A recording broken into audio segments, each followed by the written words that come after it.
থানার সার্বিক কার্যক্রম পরিদর্শনে শনিবার সকালে রাজধানীর মোহাম্মদপুর থানায় যান স্বরাষ্ট্র উপদেষ্টা অবসরপ্রাপ্ত লেফটেন্যান্ট জেনারেল জাহাঙ্গীর আলম চৌধুরী। এ সময় থানার বিভিন্ন কক্ষ পরিদর্শন করেন তিনি। পরে সাংবাদিকদের কাছে নিরাপত্তা ইস্যুতে নিজের অসহায়ত্ব প্রকাশ করেন স্বরাষ্ট্র উপদেষ্টা। আওয়ামী লীগের বিভিন্ন গোপন বৈঠকের বিষয়ে তিনি বলেন, নাশকতার অপচেষ্টা শক্ত হাতে দমন করা হবে। এর সাথে জড়িত যে কোনো বাহিনীর সদস্যকে ছাড় দেওয়া হবে না। যে বাহিনী যে জড়িত থাকবে কাউকেই ছাড় দেওয়া হবে না, সবারই আইনের আওতায় নিয়ে আসা হবে।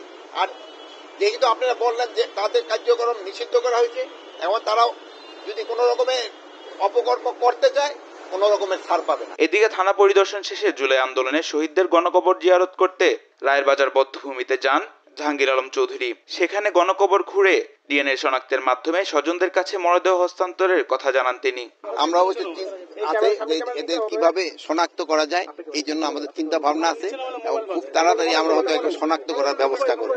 এতদিন হয়েছিল তাদের আত্মীয় স্বজন অনেকেই মানে কবর উঠানো হোক রাজি হয় নাই, এখন মোটামুটি তারা সবাই রাজি হয়েছে।